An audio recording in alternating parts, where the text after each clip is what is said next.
भगवद गीता अध्याय 6 आत्मसंयम योग। संसार में धर्म के नाम पर रीति रिवाज, पूजा पद्धतियां, संप्रदायों का बाहुल्य होने पर कुरीतियों का शमन करके एक ईश्वर की स्थापना एवं उसकी प्राप्ति की प्रक्रिया को प्रशस्त करने के लिए किसी महापुरुष का आविर्भाव होता है। क्रियाओं को छोड़कर बैठ जाने और ज्ञानी कहलाने की रूढ़ि कृष्ण काल में अत्यंत व्यापक थी।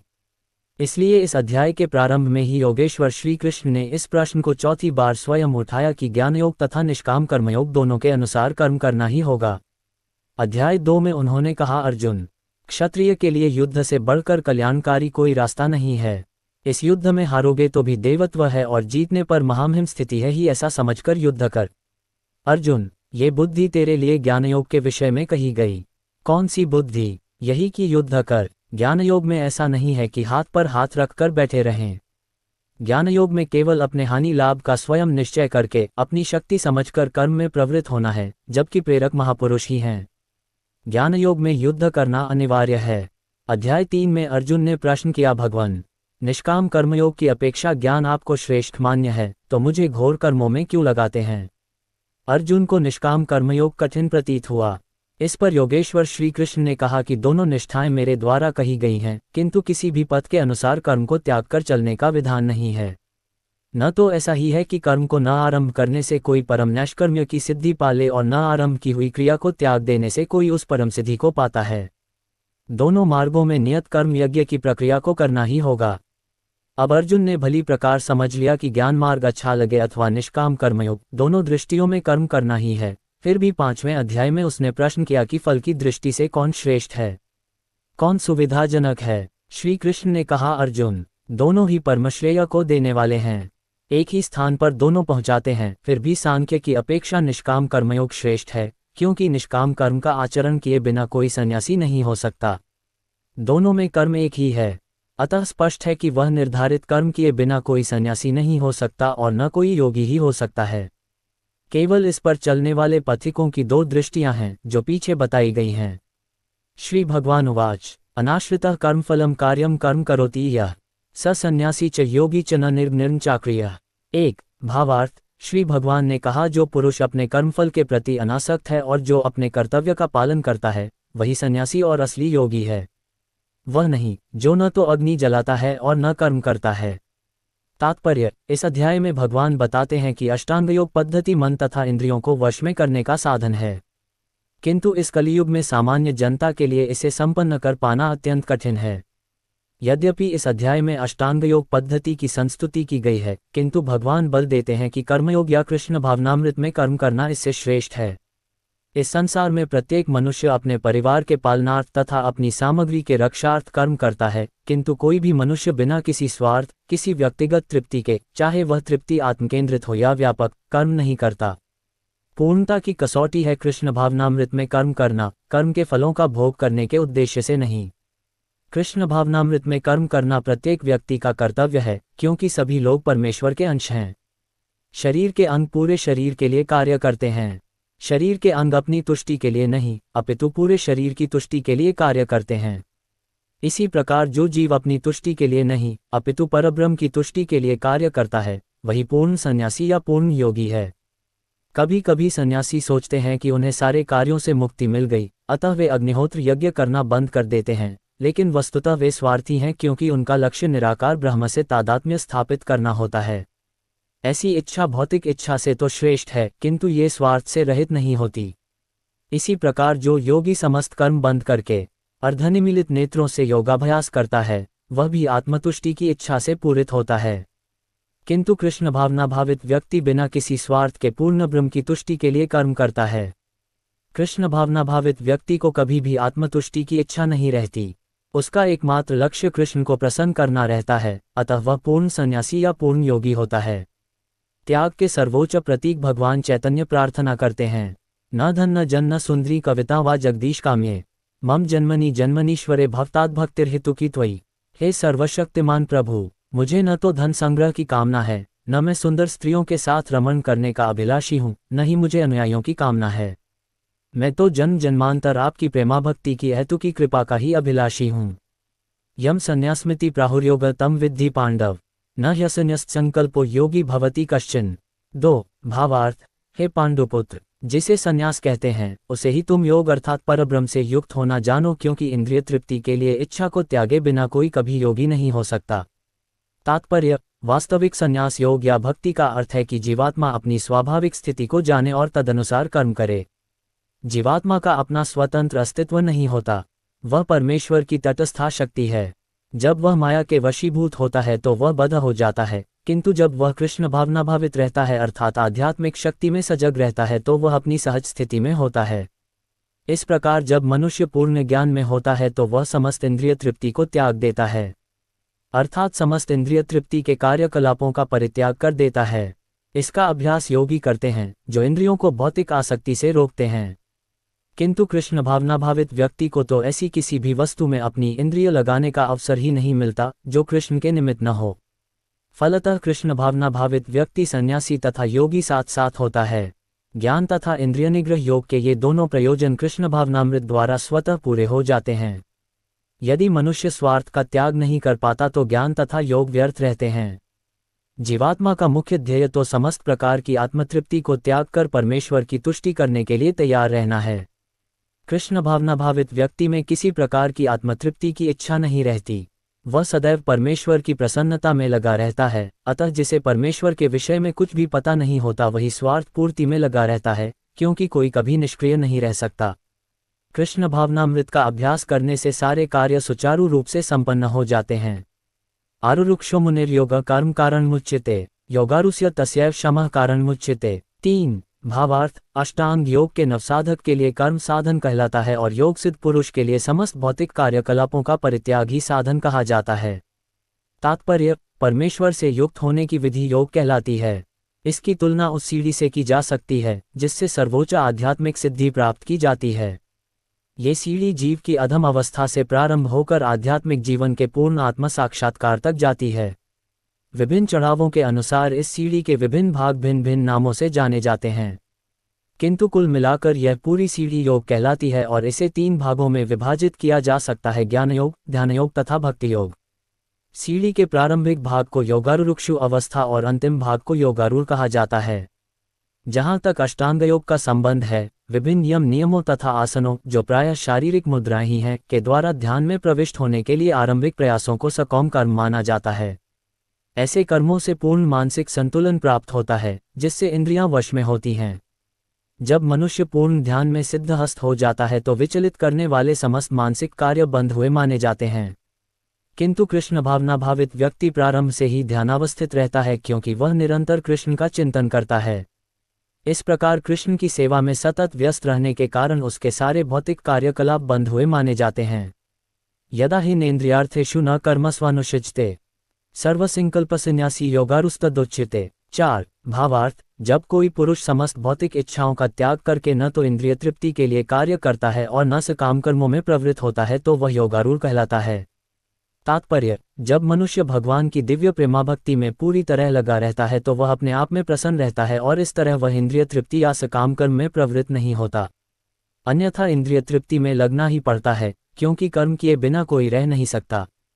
बिना कृष्ण भावनामृत के मनुष्य सदैव स्वार्थ में तत्पर रहता है, किंतु कृष्ण भावनाभावित व्यक्ति कृष्ण की प्रसन्नता के लिए ही सब कुछ करता है। फलतः वह इंद्रिय तृप्ति से पूरी तरह विरक्त रहता है। जिसे ऐसी अनुभूति प्राप्त नहीं है, उसे चाहिए कि भौतिक इच्छाओं से बचे रहने का वह यंत्रवत प्रयास करे, तभी वह योग की सीढ़ी से ऊपर पहुंच सकता है। उद्धरिदात्मनात्मान्नात्मानमवसादयेत आत्मैव्यात्मनो बंधुरात्मैव रिपुरात्मनः। 5 भावार्थ: मनुष्य को चाहिए कि अपने मन की सहायता से अपना उद्धार करे और अपने को नीचे न गिरने दे। यह मन बद्ध जीव का मित्र भी है और शत्रु भी। तात्पर्य: प्रसंग के अनुसार आत्मा शब्द का अर्थ शरीर, मन तथा आत्मा होता है। योग पद्धति में मन तथा आत्मा का विशेष महत्व है। चूंकि मन ही योग पद्धति का केंद्र बिंदु है, अतः इस प्रसंग में आत्मा का तात्पर्य मन होता है। योग पद्धति का उद्देश्य मन को रोकना तथा इंद्रिय विषयों के प्रति आसक्ति से उसे हटाना है। यहाँ पर इस बात पर बल दिया गया है कि मन को इस प्रकार प्रशिक्षित किया जाए कि वह बद्ध जीव को अज्ञान के दलदल से निकाल सके।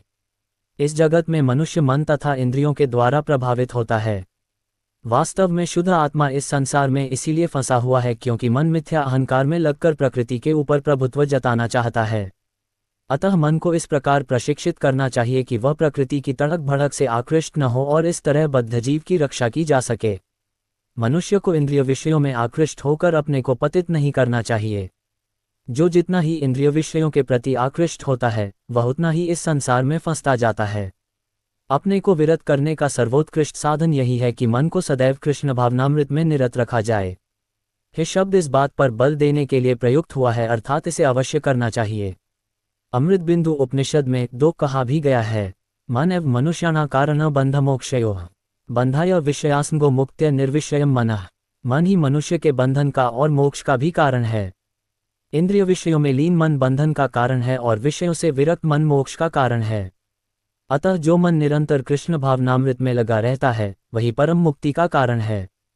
बंधुरात्मात्मनस्तस्य येनात्मैवात्मना जितः अनात्मनस्तु शत्रुत्वे वर्तेतात्मैव शत्रुवत्। 6 भावार्थ, जिसने मन को जीत लिया है उसके लिए मन सर्वश्रेष्ठ मित्र है, किंतु जो ऐसा नहीं कर पाया उसके लिए मन सबसे बड़ा शत्रु बना रहेगा।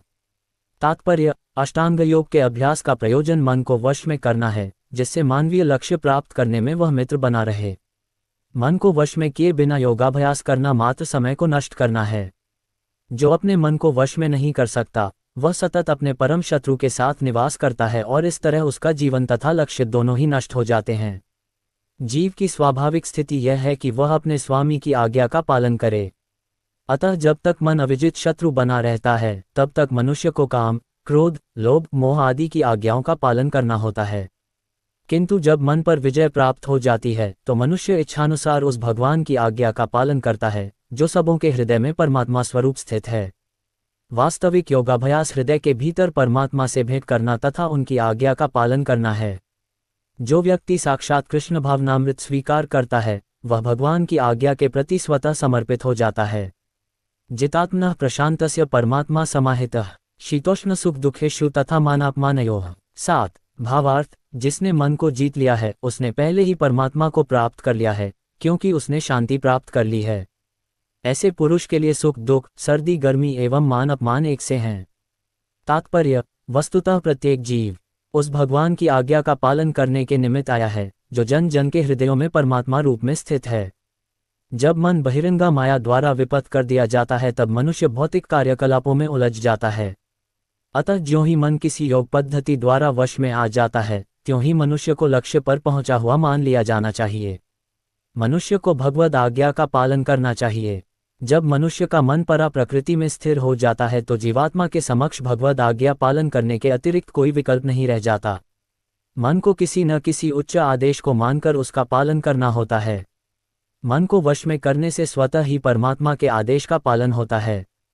चूंकि कृष्ण भावना भावित होते ही ये दिव्य स्थिति प्राप्त हो जाती है, अतः भगवत भक्त संसार के द्वंद्वों यथा सुख दुख, सर्दी गर्मी आदि से अप्रभावित रहता है। यह अवस्था व्यवहारिक समाधि या परमात्मा में तल्लीनता है। ज्ञान विज्ञान तृप्तात्मा कूटस्थो विजितेन्द्रिय युक्त इत्युच्यते योगी समलोष्ट्राश्म कांचन। 8 भावार्थ, वह व्यक्ति आत्म साक्षात्कार को प्राप्त तथा योगी कहलाता है जो अपने अर्जित ज्ञान तथा अनुभूति से पूर्णतया संतुष्ट रहता है। ऐसा व्यक्ति अध्यात्म को प्राप्त तथा जितेंद्रिय कहलाता है। वह सभी वस्तुओं को चाहे वे कंकड़ हो, पत्थर हो या कि सोना एक समान देखता है। तात्पर्य, परम सत्य की अनुभूति के बिना कोरा ज्ञान व्यर्थ होता है। भक्तिरसामृत सिंधु में 1.2.234 कहा गया है, अतः श्रीकृष्ण नामादि न भवेद ग्राह्यमिंद्रियैः सेवोन्मुखे हे जिह्वादौ स्वयमेव स्फुरत्यदः। कोई भी व्यक्ति अपनी दूषित इंद्रियों के द्वारा श्री कृष्ण के नाम, रूप, गुण तथा उनकी लीलाओं की दिव्य प्रकृति को नहीं समझ सकता। भगवान की दिव्य सेवा से पूरित होने पर ही कोई उनके दिव्य नाम, रूप, गुण तथा लीलाओं को समझ सकता है। ये भगवद गीता कृष्ण भावनामृत का विज्ञान है। मात्र संसारी विद्वत्ता से कोई कृष्ण भावना भावित नहीं हो सकता। उसे विशुद्ध चेतना वाले व्यक्ति का सान्निध्य प्राप्त होने का सौभाग्य मिलना चाहिए। कृष्ण भावना भावित व्यक्ति को भगवत कृपा से ज्ञान की अनुभूति होती है, क्योंकि वह विशुद्ध भक्ति से तुष्ट रहता है। अनुभूत ज्ञान से वह पूर्ण बनता है। आध्यात्मिक ज्ञान से मनुष्य अपने संकल्पों में दृढ़ रह सकता है, किंतु मात्र शैक्षिकी ज्ञान से वह बाह्य विरोधाभासों द्वारा मोहित और भ्रमित होता रहता है।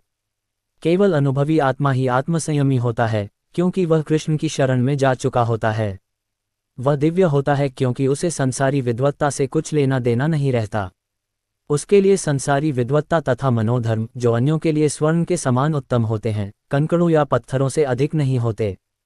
सुहृन् मित्रार्युदासीन मध्यस्थ द्वेष्य बंधुषु साधुष्वपि च पापेषु संबुधिर्विशिष्यते। 9 भावार्थ, जब मनुष्य निष्कपट हितैषियों, प्रिय मित्रों, तटस्थों, मध्यस्थों, ईर्ष्यालुओं, शत्रुओं तथा मित्रों, पुण्यात्माओं एवं पापियों को समान भाव से देखता है, तो वह और भी उन्नत माना जाता है। योगी युञ्जीत सततमात्मान रहसि स्थितः एकाकी यच्चित्तात्मा निराशीर परिग्रह। 10 भावार्थ, योगी को चाहिए कि वह सदैव अपने शरीर, मन तथा आत्मा को परमेश्वर में लगाए, एकांत स्थान में रहे और बड़ी सावधानी के साथ अपने मन को वश में करे। उसे समस्त आकांक्षाओं तथा संग्रह भाव की इच्छाओं से मुक्त होना चाहिए। तात्पर्य, कृष्ण की अनुभूति ब्रह्म, परमात्मा तथा श्री भगवान के विभिन्न रूपों में होती है। संक्षेप में, कृष्ण भावनामृत का अर्थ है भगवान की दिव्य प्रेमाभक्ति में निरंतर प्रवृत्त रहना। किंतु जो लोग निराकार ब्रह्म अथवा अंतर्यामी परमात्मा के प्रति आसक्त होते हैं, वे भी आंशिक रूप से कृष्ण भावना भावित हैं, क्योंकि निराकार ब्रह्म कृष्ण की आध्यात्मिक किरण है और परमात्मा कृष्ण का सर्वव्यापी आंशिक विस्तार होता है। इस प्रकार निर्विशेषवादी तथा ध्यानयोगी भी अप्रोक्ष रूप से कृष्ण भावना भावित होते हैं। प्रत्यक्ष कृष्ण भावना भावित व्यक्ति सर्वोच्च योगी होता है, क्योंकि ऐसा भक्त जानता है कि ब्रह्म और परमात्मा क्या हैं। उसका परम सत्य विषयक ज्ञान पूर्ण होता है, जबकि निर्विशेषवादी तथा ध्यानयोगी अपूर्ण रूप में कृष्ण भावना भावित होते हैं। इतने पर भी इन सबों को अपने अपने कार्यों में निरंतर लगे रहने का आदेश दिया जाता है, जिससे वे देर सवेर परम सिद्धि प्राप्त कर सकें। योगी का पहला कर्तव्य है कि वह कृष्ण पर अपना ध्यान सदैव एकाग्र रखे। उसे सदैव कृष्ण का चिंतन करना चाहिए और एक क्षण के लिए भी उन्हें नहीं भुलाना चाहिए। परमेश्वर में मन की एकाग्रता ही समाधि कहलाती है। मन को एकाग्र करने के लिए सदैव एकांतवास करना चाहिए और बाहरी उपद्रवों से बचना चाहिए। योगी को चाहिए कि वह अनुकूल परिस्थितियों को ग्रहण करे और प्रतिकूल परिस्थितियों को त्याग दे, जिससे उसकी अनुभूति पर कोई प्रभाव न पड़े। पूर्ण संकल्प कर लेने पर उसे उन व्यर्थ की वस्तुओं के पीछे नहीं पड़ना चाहिए, जो परिग्रह भाव में उसे फंसा लें। ये सारी सिद्धियां तथा सावधानियां तभी पूर्ण रूपेण कार्यान्वित हो सकती हैं, जब मनुष्य प्रत्यक्षतः कृष्ण भावना भावित हो, क्योंकि साक्षात कृष्ण भावनामृत का अर्थ है आत्मोत्सर्ग, जिसमें संग्रह भाव परिग्रह के लिए लेशमात्र स्थान नहीं होता। श्री रूप गोस्वामी कृष्ण भावनामृत का लक्षण इस प्रकार देते हैं। अनासक्तस्य विषयान् यथार्हमुपयुञ्जितः निर्बंध कृष्ण संबंधे युक्तम वैराग्यमुच्यते प्रापंचिकतया बुद्ध्या हरिसंबंधि वस्तुनः मुमुक्षुभिः परित्यागो वैराग्यम फल्गु कथ्यते। जब मनुष्य किसी वस्तु के प्रति आसक्त न रहते हुए कृष्ण से संबंधित हर वस्तु को स्वीकार कर लेता है, तभी वह परिग्रहत्व से ऊपर स्थित रहता है। दूसरी ओर, जो व्यक्ति कृष्ण से संबंधित प्रत्येक वस्तु को बिना जाने त्याग देता है, उसका वैराग्य पूर्ण नहीं होता। भक्तिरसामृत सिंधु 2.255-256। कृष्ण भावना भावित व्यक्ति भलीभांति जानता रहता है कि प्रत्येक वस्तु श्री कृष्ण की है, फलस्वरूप वह सभी प्रकार के परिग्रह भाव से मुक्त रहता है। इस प्रकार वह अपने लिए किसी वस्तु की लालसा नहीं करता। वह जानता है कि किस प्रकार कृष्ण भावनामृत के अनुरूप वस्तुओं को स्वीकार किया जाता है और कृष्ण भावनामृत के प्रतिकूल वस्तुओं का परित्याग कर दिया जाता है। वह सदैव भौतिक वस्तुओं से दूर रहता है, क्योंकि वह दिव्य होता है और कृष्ण भावनामृत से रहित व्यक्तियों से किसी प्रकार का सरोकार न रखने के कारण सदा अकेला रहता है। अतः कृष्ण भावनामृत में रहने वाला व्यक्ति पूर्णयोगी होता है। शुचौ देशे प्रतिष्ठाप्य स्थिरमासन मात्मनः नात्युच्छ्रित नातिनीचम चैलाजिन कुशोत्तरम। 11 तत्रैकाग्रम मनः कृत्वा यच्चित्तेन्द्रियक्रिय उपविश्यासने युञ्ज्याद्योगमात्मविशुद्धये। 12 भावार्थ, योगाभ्यास के लिए योगी एकांत स्थान में जाकर भूमि पर कुशा बिछा दे और फिर उसे मृगछाला से ढके तथा ऊपर से मुलायम वस्त्र बिछा दे। आसन न तो बहुत ऊंचा हो न बहुत नीचा, ये पवित्र स्थान में स्थित हो। योगी को चाहिए कि इस पर दृढ़तापूर्वक बैठ जाए और मन, इंद्रियों तथा कर्मों को वश में करते हुए तथा मन को एक बिंदु पर स्थिर करके हृदय को शुद्ध करने के लिए योगाभ्यास करे। तात्पर्य, पवित्र स्थान तीर्थ स्थान का सूचक है। भारत में योगी तथा भक्त अपना घर त्याग कर प्रयाग, मथुरा, वृंदावन, ऋषिकेश तथा हरिद्वार जैसे पवित्र स्थानों में वास करते हैं और एकांत स्थान में योगाभ्यास करते हैं, जहां यमुना तथा गंगा जैसी नदियां प्रवाहित होती हैं। किंतु प्रायः ऐसा करना सबों के लिए, विशेषतया पाश्चात्यों के लिए, संभव नहीं है। बड़े बड़े शहरों की तथाकथित योग समितियां भले ही धन कमा लें, किंतु वे योग के वास्तविक अभ्यास के लिए सर्वथा अनुपयुक्त होती हैं।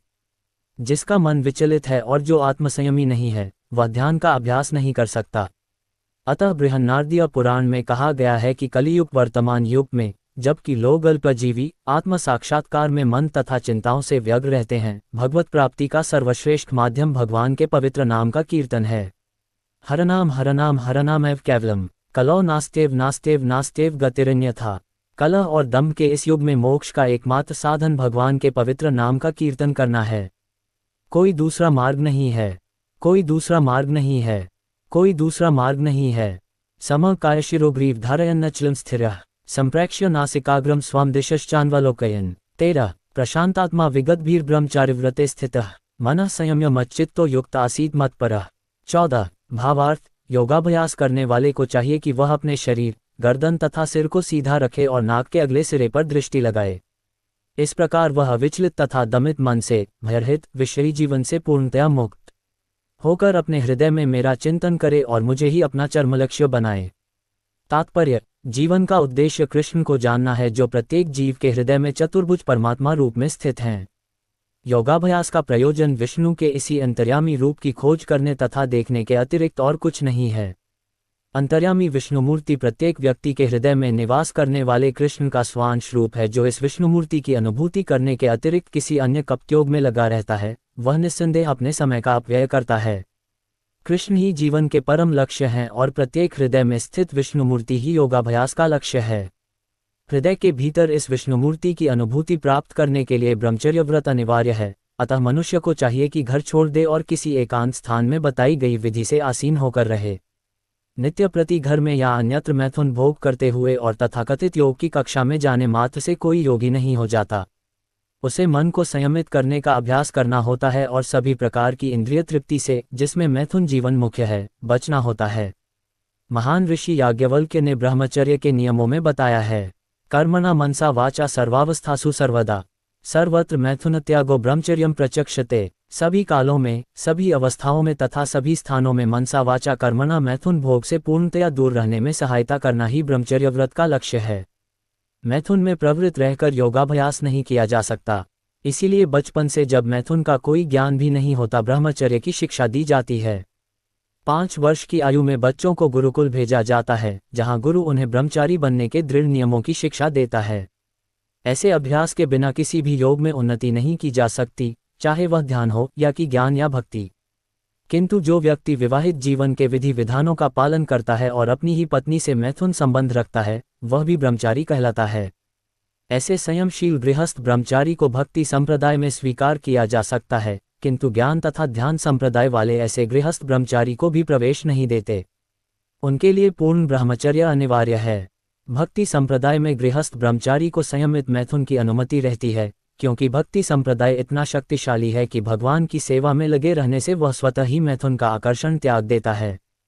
भगवद गीता में 2.59 कहा गया है, विषया विनिवर्तन्ते निराहारस्य देहिनः रसवर्जम रसोप्यस्य पर दृष्ट्वा निवर्ते। जहाँ अन्यों को विषय भोग से दूर रहने के लिए बाध्य किया जाता है, वहीं भगवद भक्त भगवद रसास्वादन के कारण इंद्रिय तृप्ति से स्वतः विरक्त हो जाता है। भक्त को छोड़कर अन्य किसी को इस अनुपम रस का ज्ञान नहीं होता। विगत भी पूर्ण कृष्ण भावना भावित हुए बिना मनुष्य निर्भय नहीं हो सकता। बद्ध जीव अपनी विकृत स्मृति अथवा कृष्ण के साथ अपने शाश्वत संबंध की विस्मृति के कारण भयभीत रहता है। भागवत का 11.2.37 कथन है, भयम द्वितीयाभिनिवेशितः स्याद् ईशादपेतस्य विपर्ययो स्मृतेः। कृष्ण भावना भावित व्यक्ति ही योग का पूर्ण अभ्यास कर सकता है, और चूंकि योगाभ्यास का चरम लक्ष्य अंतःकरण में भगवान का दर्शन पाना है, अतः कृष्ण भावना भावित व्यक्ति पहले ही समस्त योगियों में श्रेष्ठ होता है। यहाँ पर वर्णित योग विधि के नियम तथाकथित लोकप्रिय योग समितियों से भिन्न हैं। युञ्जन्नेव सदात्मान योगी नियतमान सह शांति निर्वाण परमा मत्संस्थामधि गच्छति। 15 भावार्थ, इस प्रकार शरीर, मन तथा कर्म में निरंतर संयम का अभ्यास करते हुए संयमित मन वाले योगी को इस भौतिक अस्तित्व की समाप्ति पर भगवत धाम की प्राप्ति होती है। तात्पर्य, अब योगाभ्यास के चरम लक्ष्य का स्पष्टीकरण किया जा रहा है। योगाभ्यास किसी भौतिक सुविधा की प्राप्ति के लिए नहीं किया जाता, इसका उद्देश्य तो भौतिक संसार से विरक्ति प्राप्त करना है। जो कोई इसके द्वारा स्वास्थ्य लाभ चाहता है या भौतिक सिद्धि प्राप्त करने का इच्छुक होता है, वह भगवद गीता के अनुसार योगी नहीं है। न ही भौतिक अस्तित्व की समाप्ति का अर्थ शून्य में प्रवेश है, क्योंकि यह कपोल कल्पना है। भगवान की सृष्टि में कहीं भी शून्य नहीं है। उल्टे भौतिक अस्तित्व की समाप्ति से मनुष्य भगवत धाम में प्रवेश करता है। भगवद गीता में भगवद धाम का भी स्पष्टीकरण किया गया है कि यह वह स्थान है जहाँ न सूर्य की आवश्यकता है, न चांद या बिजली की। आध्यात्मिक राज्य के सारे लोग उसी प्रकार से स्वतः प्रकाशित हैं जिस प्रकार सूर्य द्वारा ये भौतिक आकाश। वैसे तो भगवद धाम सर्वत्र है, किंतु चिन्मय व्योम तथा उसके लोकों को ही परमधाम कहा जाता है। एक पूर्णयोगी जिसे भगवान कृष्ण का पूर्ण ज्ञान है, जैसा कि यहाँ पर भगवान ने स्वयं कहा है, मच्चितः मत्परः मत्स्थानम, वास्तविक शांति प्राप्त कर सकता है और अंततोगत्वा कृष्णलोक या गोलोक वृंदावन को प्राप्त होता है। ब्रह्म संहिता में 5.37 स्पष्ट उल्लेख है, गोलोक एव निवसत्यखिलात्मभूत। यद्यपि भगवान सदैव अपने धाम में निवास करते हैं जिसे गोलोक कहते हैं, तो भी वे अपनी परा आध्यात्मिक शक्तियों के कारण सर्वव्यापी ब्रह्म तथा अंतर्यामी परमात्मा हैं। कोई भी कृष्ण तथा विष्णु रूप में उनके पूर्ण विस्तार को सही सही जाने बिना वैकुंठ में या भगवान के नित्यधाम गोलोक वृंदावन में प्रवेश नहीं कर सकता। अतः कृष्ण भावनाभावित व्यक्ति ही पूर्णयोगी है, क्योंकि उसका मन सदैव कृष्ण के कार्यकलापों में तल्लीन रहता है। स वै मनः कृष्ण पदारविंदयोः। वेदों में श्वेताश्वतर उपनिषद 3.8 भी हम पाते हैं, तमेव विदित्वाति मृत्युमेति। केवल भगवान कृष्ण को जानने पर जन्म तथा मृत्यु के पद को जीता जा सकता है। दूसरे शब्दों में, योग की पूर्णता संसार से मुक्ति प्राप्त करने में है, इंद्रजाल अथवा व्यायाम के कर्तव्यों द्वारा अबोध जनता को मूर्ख बनाने में नहीं। नात्यश्नतस्तु योगोस्ति न चैकांतमंश्नतः न चातिस्वप्रशीलस्य जाग्रतो नैव चार्जुन। 16 भावार्थ। हे अर्जुन, जो अधिक खाता है या बहुत कम खाता है, जो अधिक सोता है अथवा जो पर्याप्त नहीं सोता, उसके योगी बनने की कोई संभावना नहीं है। तात्पर्य, यहाँ पर योगियों के लिए भोजन तथा नींद के नियमन की संस्तुति की गई है। अधिक भोजन का अर्थ है शरीर तथा आत्मा को बनाए रखने के लिए आवश्यकता से अधिक भोजन करना। मनुष्यों को मांसाहार करने की आवश्यकता नहीं है, क्योंकि प्रचुर मात्रा में अन्न, शाक, फल तथा दुग्ध उपलब्ध हैं। ऐसे सादे भोज्य पदार्थ भगवद गीता के अनुसार सतोगुणी माने जाते हैं। मांसाहार तो तमोगुणियों के लिए है। अतः जो लोग मांसाहार करते हैं, मद्यपान करते हैं, धूम्रपान करते हैं और कृष्ण को भोग लगाए बिना भोजन करते हैं, वे पाप कर्मों का भोग करेंगे, क्योंकि वे केवल दूषित वस्तुएं खाते हैं। भुंजते ते त्वघ पापा ये पचन्त्यात्म कारणात्। जो व्यक्ति इंद्रिय सुख के लिए खाता है या अपने लिए भोजन बनाता है, किंतु कृष्ण को भोजन अर्पित नहीं करता, वह केवल पाप खाता है। जो पाप खाता है और नियत मात्रा से अधिक भोजन करता है, वह पूर्ण योग का पालन नहीं कर सकता। सबसे उत्तम यही है कि कृष्ण को अर्पित भोजन के उच्छिष्ट भाग को ही खाया जाए। कृष्ण भावनाभावित व्यक्ति कभी भी ऐसा भोजन नहीं करता जो इससे पूर्व कृष्ण को अर्पित न किया गया हो। अतः केवल कृष्ण भावनाभावित व्यक्ति ही योगाभ्यास में पूर्णता प्राप्त कर सकता है। न ही ऐसा व्यक्ति कभी योग का अभ्यास कर सकता है जो कृत्रिम उपवास की अपनी विधियां निकालकर भोजन नहीं करता है। कृष्ण भावनाभावित व्यक्ति शास्त्रों द्वारा अनुमोदित उपवास करता है। न तो वह आवश्यकता से अधिक उपवास रखता है, न ही अधिक खाता है। इस प्रकार वह योगाभ्यास करने के लिए पूर्णतया योग्य है। जो आवश्यकता से अधिक खाता है, वह सोते समय अनेक सपने देखेगा, अतः आवश्यकता से अधिक सोएगा। मनुष्य को प्रतिदिन 6 घंटे से अधिक नहीं सोना चाहिए। जो व्यक्ति 24 घंटों में से 6 घंटों से अधिक सोता है, वह अवश्य ही तमोगुणी है। तमोगुणी व्यक्ति आलसी होता है और अधिक सोता है।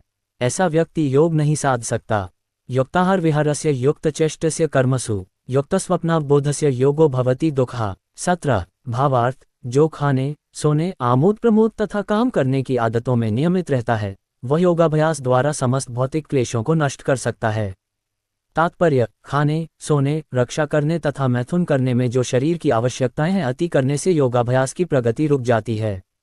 जहाँ तक खाने का प्रश्न है, इसे तो प्रसादम या पवित्रीकृत भोजन के रूप में नियमित बनाया जा सकता है। भगवद गीता 9.26 के अनुसार भगवान कृष्ण को शाक, फूल, फल, अन्न, दुग्ध आदि भेंट किए जाते हैं। इस प्रकार एक कृष्ण भावनाभावित व्यक्ति को ऐसा भोजन न करने का स्वतः प्रशिक्षण प्राप्त रहता है जो मनुष्य के खाने योग्य नहीं होता या कि सतोगुणी नहीं होता। जहाँ तक सोने का प्रश्न है, कृष्ण भावनाभावित व्यक्ति कृष्ण भावनामृत में कर्म करने में निरंतर सतर्क रहता है, अतः निद्रा में वह व्यर्थ समय नहीं गंवाता। अव्यर्थ कालत्वम। कृष्ण भावनाभावित व्यक्ति अपना 1 मिनट का समय भी भगवान की सेवा के बिना नहीं बिताना चाहता, अतः वह कम से कम सोता है। इसके आदर्श श्री रूप गोस्वामी हैं, जो कृष्ण की सेवा में निरंतर लगे रहते थे और दिन भर में 2 घंटे से अधिक नहीं सोते थे और कभी कभी तो उतना भी नहीं सोते थे। ठाकुर हरिदास तो अपनी माला में 3 लाख नामों का जप किए बिना न तो प्रसाद ग्रहण करते थे और न सोते ही थे। जहाँ तक कार्य का प्रश्न है, कृष्ण भावना भावित व्यक्ति ऐसा कोई भी कार्य नहीं करता जो कृष्ण से संबंधित न हो। इस प्रकार उसका कार्य सदैव नियमित रहता है और इंद्रिय तृप्ति से अदूषित। चूंकि कृष्ण भावना भावित व्यक्ति के लिए इंद्रिय तृप्ति का प्रश्न ही नहीं उठता, अतः उसे तनिक भी भौतिक अवकाश नहीं मिलता। चूंकि वह अपने कार्य, वचन, निद्रा, जागृति तथा अन्य सारे शारीरिक कार्यों में नियमित रहता है, अतः उसे कोई भौतिक दुख नहीं सताता। यदा विनियत चित्तमात्मन्यवावतिष्ठते निस्पृह सर्वकामेभ्यो युक्त इत्युच्यते तदा। 18 भावार्थ, जब योगी योगाभ्यास द्वारा अपने मानसिक कार्यकलापों को वश में कर लेता है और अध्यात्म में स्थित हो जाता है, अर्थात समस्त भौतिक इच्छाओं से रहित हो जाता है, तब वह योग में सुस्थिर कहा जाता है। तात्पर्य, साधारण मनुष्य की तुलना में योगी के कार्यों में यह विशेषता होती है कि वह समस्त भौतिक इच्छाओं से मुक्त रहता है, जिनमें मैथुन प्रमुख है। एक पूर्णयोगी अपने मानसिक कार्यों में इतना अनुशासित होता है कि उसे कोई भी भौतिक इच्छा विचलित नहीं कर सकती। ये सिद्ध अवस्था कृष्ण भावना भावित व्यक्तियों द्वारा स्वतः प्राप्त हो जाती है, जैसा कि श्रीमद् भागवत में 9.4.18-20 कहा गया है। स वै मनः कृष्ण पदारविंदयोर्वचांसी वैकुंठ गुणानुवर्णने करो हरेर्मंदिर्माजनादिषु श्रुति चकाराच्युत्सत्कथोदये मुकुंदलिंगल्य दर्शने दृश्यों तद्भृत्य गात्रस्पर्शें संगमम् घ्राण च तत्पादसृजसौरभे श्रीमत्तुलस्या रसना तदर्पिते पादौ हरेः क्षेत्रपदानुसर्पणे शिरो हृषिकेश पदाभिवंदने कामम च दास्य न तु कामकाम्यया यथोत्तमश्लोकजनाश्रया रते। राजा अम्बरीश ने सर्वप्रथम अपने मन को भगवान के चरण कमलों पर स्थिर कर दिया, फिर क्रमशः अपनी वाणी को कृष्ण के गुणानुवाद में लगाया, हाथों को भगवान के मंदिर को स्वच्छ करने, कानों को भगवान के कार्यकलापों को सुनने, आंखों को भगवान के दिव्यरूप का दर्शन करने, शरीर को अन्य भक्तों के शरीरों का स्पर्श करने, घ्राणेन्द्रियों को भगवान पर चढ़ाए गए कमलपुष्प की सुगंध सूंघने, जीभ को भगवान के चरण कमलों पर चढ़ाए गए तुलसी पत्रों का स्वाद लेने, पांवों को तीर्थयात्रा करने तथा भगवान के मंदिर तक जाने, सिर को भगवान को प्रणाम करने तथा अपनी इच्छाओं को भगवान की इच्छा पूरी करने में लगा दिया। ये सारे दिव्य कार्य शुद्ध भक्त के सर्वथा अनुरूप हैं। निर्विशेषवादियों के लिए ये दिव्य व्यवस्था अनिर्वचनीय हो सकती है, किंतु कृष्ण भावना भावित व्यक्ति के लिए यह अत्यंत सुगम एवं व्यवहारिक है, जैसा कि महाराज अम्बरीश की उपरिवर्णित जीवनचर्या से स्पष्ट हो जाता है। जब तक निरंतर स्मरण द्वारा भगवान के चरण कमलों में मन को स्थिर नहीं कर लिया जाता, तब तक ऐसे दिव्य कार्य व्यवहारिक नहीं बन पाते। अतः भगवान की भक्ति में इन विहित कार्यों को अर्चन कहते हैं, जिसका अर्थ है समस्त इंद्रियों को भगवान की सेवा में लगाना। इंद्रियों तथा मन को कुछ न कुछ कार्य चाहिए, कोरा निग्रह व्यवहारिक नहीं है। अतः सामान्य लोगों के लिए, विशेषकर जो लोग संन्यास आश्रम में नहीं हैं, ऊपर वर्णित इंद्रियों तथा मन का दिव्य कार्य ही दिव्य सफलता की सही विधि है, जिसे भगवद गीता में युक्त कहा गया है। यथा दीपो निवातस्थो नेंगते सोपमा स्मृता योगिनो यच्चित्तस्य युञ्जतो योगमात्मनः। 19 भावार्थ, जिस प्रकार वायुरहित स्थान में दीपक हिलता डुलता नहीं, उसी तरह जिस योगी का मन वश में होता है, वह आत्मतत्व के ध्यान में सदैव स्थिर रहता है। तात्पर्य, कृष्ण भावना भावित व्यक्ति अपने आराध्य देव के चिंतन में उसी प्रकार अविचलित रहता है, जिस प्रकार वायुरहित स्थान में एक दीपक रहता है। यत्रोपरमते चित्तम निरुद्धम योग सेवया यत्र चैवात्मनात्मान पश्यन्नात्मनि तुष्यति। 20 सुखमात्यंतिकम यत्तद्बुद्धिग्राह्यम तीन्द्रियम वेति यत्र न चैवायम स्थितश्चलति तत्वतः। 21 यम लब्ध्वा चापर लाभ मन्यते नाधिकम ततः यस्मिन् स्थितो न दुखेन गुरुनापि विचाल्यते। 22 तम विद्यात् दुख संयोग वियोग योग संगीतम। 23 भावार्थ, सिद्धि की अवस्था में, जिसे समाधि कहते हैं, मनुष्य का मन योगाभ्यास के द्वारा भौतिक मानसिक क्रियाओं से पूर्णतया संयमित हो जाता है। इस सिद्धि की विशेषता यह है कि मनुष्य शुद्ध मन से अपने को देख सकता है और अपने आप में आनंद उठा सकता है। उस आनंदमय स्थिति में वह दिव्य इंद्रियों द्वारा असीम दिव्य सुख में स्थित रहता है। इस प्रकार स्थापित मनुष्य कभी सत्य से विपथ नहीं होता और इस सुख की प्राप्ति हो जाने पर वह इससे बड़ा कोई दूसरा लाभ नहीं मानता। ऐसी स्थिति को पाकर मनुष्य बड़ी से बड़ी कठिनाई में भी विचलित नहीं होता। ये निस्संदेह भौतिक संसर्ग से उत्पन्न होने वाले समस्त दुखों से वास्तविक मुक्ति है। तात्पर्य, योगाभ्यास से मनुष्य भौतिक धारणाओं से क्रमशः विरक्त होता जाता है। ये योग का प्रमुख लक्षण है। इसके बाद वह समाधि में स्थित हो जाता है, जिसका अर्थ ये होता है कि दिव्य मन तथा बुद्धि के द्वारा योगी अपने आप को परमात्मा समझने का भ्रम न करके परमात्मा की अनुभूति करता है। योगाभ्यास बहुत कुछ पतंजलि की पद्धति पर आधारित है। कुछ अप्रामाणिक भाष्यकार जीवात्मा तथा परमात्मा में अभेद स्थापित करने का प्रयास करते हैं और अद्वैतवादी इसे ही मुक्ति मानते हैं, किंतु वे पतंजलि की योग पद्धति के वास्तविक प्रयोजन को नहीं जानते। पतंजलि पद्धति में दिव्य आनंद को स्वीकार किया गया है, किंतु अद्वैतवादी इस दिव्य आनंद को स्वीकार नहीं करते क्योंकि उन्हें भ्रम है कि इससे कहीं उनके अद्वैतवाद में बाधा न उपस्थित हो जाए। अद्वैतवादी ज्ञान तथा ज्ञाता के द्वैत को नहीं मानते, किंतु इस श्लोक में दिव्य इंद्रियों द्वारा अनुभूत दिव्य आनंद को स्वीकार किया गया है। इसकी पुष्टि योग पद्धति के विख्यात व्याख्याता पतंजलि मुनि ने भी की है। योग सूत्र में 3.34 महर्षि कहते हैं, पुरुषार्थ शून्याना गुणाना प्रतिप्रस्व कैवल्यम स्वरूप प्रतिष्ठा व चितिशक्तिरिति। ये चितिशक्ति या अंतरंगा शक्ति दिव्य है। पुरुषार्थ का तात्पर्य धर्म, अर्थ, काम तथा अंत में परब्रह्म से तादात्म्य या मोक्ष है। अद्वैतवादी परब्रह्म से इस तादात्म्य को कैवल्यम कहते हैं, किंतु पतंजलि के अनुसार कैवल्यम वह अंतरंगा या दिव्य शक्ति है जिससे जीवात्मा अपनी स्वाभाविक स्थिति से अवगत होता है। भगवान चैतन्य के शब्दों में यह अवस्था चेतदर्पण मार्जनम अर्थात मन रूपी मलिन दर्पण का मार्जन शुद्धि है। यह मार्जन वास्तव में मुक्ति या भवमहादावाग्नि निर्वापनम है। प्रारंभिक निर्वाण सिद्धांत भी इस नियम के समान है। भागवत में 2:10-6 इसे स्वरूपेण व्यवस्थिति कहा गया है। भगवद गीता के इस श्लोक में भी इसी की पुष्टि हुई है। निर्वाण के बाद आध्यात्मिक कार्यकलापों की या भगवत भक्ति की अभिव्यक्ति होती है, जिसे कृष्ण भावनामृत कहते हैं। भागवत के शब्दों में स्वरूपेण व्यवस्थिति, जीवात्मा का वास्तविक जीवन यही है। भौतिक दूषण से आध्यात्मिक जीवन के कल्मश युक्त होने की अवस्था माया है। इस भौतिक दूषण से मुक्ति का अभिप्राय जीवात्मा की मूल दिव्य स्थिति का विनाश नहीं है। पतंजलि भी इसकी पुष्टि इन शब्दों से करते हैं, कैवल्यम स्वरूप प्रतिष्ठा व चितिशक्तिरिति। यह चितिशक्ति या दिव्य आनंद ही वास्तविक जीवन है। इसका अनुमोदन वेदांत सूत्र में 1.1.12 इस प्रकार हुआ है, आनंदमयोभ्यासात्।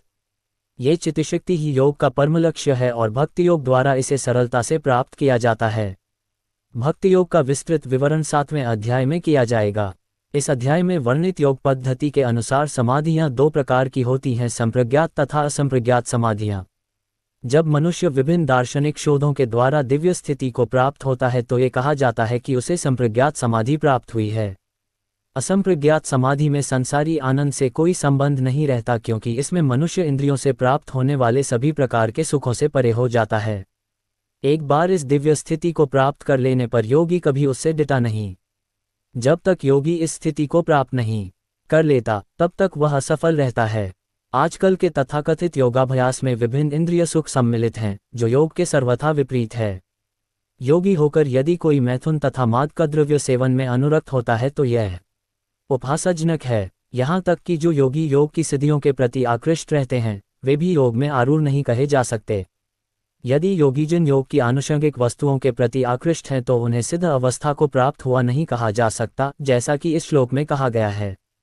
अतः जो व्यक्ति आसनों के प्रदर्शन या सिद्धियों के चक्कर में रहते हैं उन्हें ये समझ लेना चाहिए कि इस प्रकार से योग का मुख्य उद्देश्य ही समाप्त हो जाता है।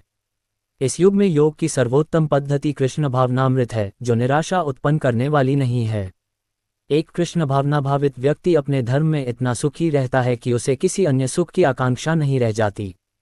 इस दम प्रधान युग में हठ योग, ध्यान योग तथा ज्ञान योग का अभ्यास करते हुए अनेक अवरोध आ सकते हैं, किंतु कर्मयोग या भक्ति योग के पालन में ऐसी समस्या सामने नहीं आती। जब तक ये शरीर रहता है तब तक शरीर की आवश्यकताओं आहार, निद्रा, भय तथा मैथुन को पूरा करना होता है। किंतु जो व्यक्ति शुद्ध भक्ति योग में अथवा कृष्ण भावनामृत में स्थित होता है वह शरीर की आवश्यकताओं की पूर्ति करते समय इंद्रियों को उत्तेजित नहीं करता। प्रत्युत वह घाटे के सौदे का सर्वोत्तम उपयोग करके जीवन की न्यूनतम आवश्यकताओं को स्वीकार करता है और कृष्ण भावनामृत में दिव्य सुख भोगता है। वह दुर्घटनाओं, रोगों, अभावों और यहाँ तक कि अपने प्रियजनों की मृत्यु जैसी आपातकालीन घटनाओं के प्रति भी निरपेक्ष रहता है, किंतु कृष्ण भावनामृत या भक्ति योग संबंधी अपने कर्मों को पूरा करने में वह सदैव सचेष्ट रहता है।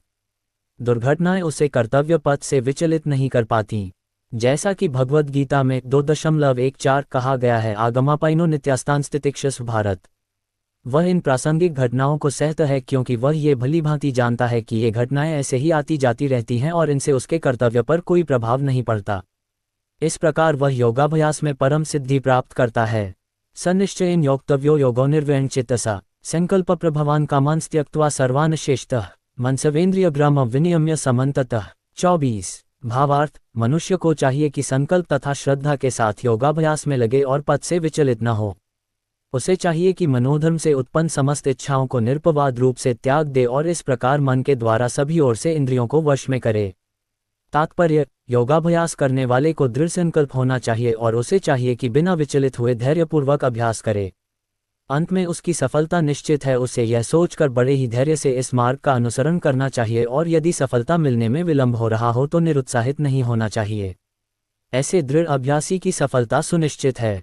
भक्ति योग के संबंध में रूप गोस्वामी का कथन है, उत्साह निश्चयाद्धर्यात् तत्तत् कर्म प्रवर्तनात् संगत्यागात् सतो वृते शभिर्भक्ते प्रसिद्ध्यति। मनुष्य पूर्ण हार्दिक उत्साह, धैर्य तथा संकल्प के साथ भक्ति योग का पूर्ण रूपेण पालन भक्त के साथ रहकर निर्धारित कर्मों के करने तथा सत्कार्यों में पूर्णतया लगे रहने से कर सकता है।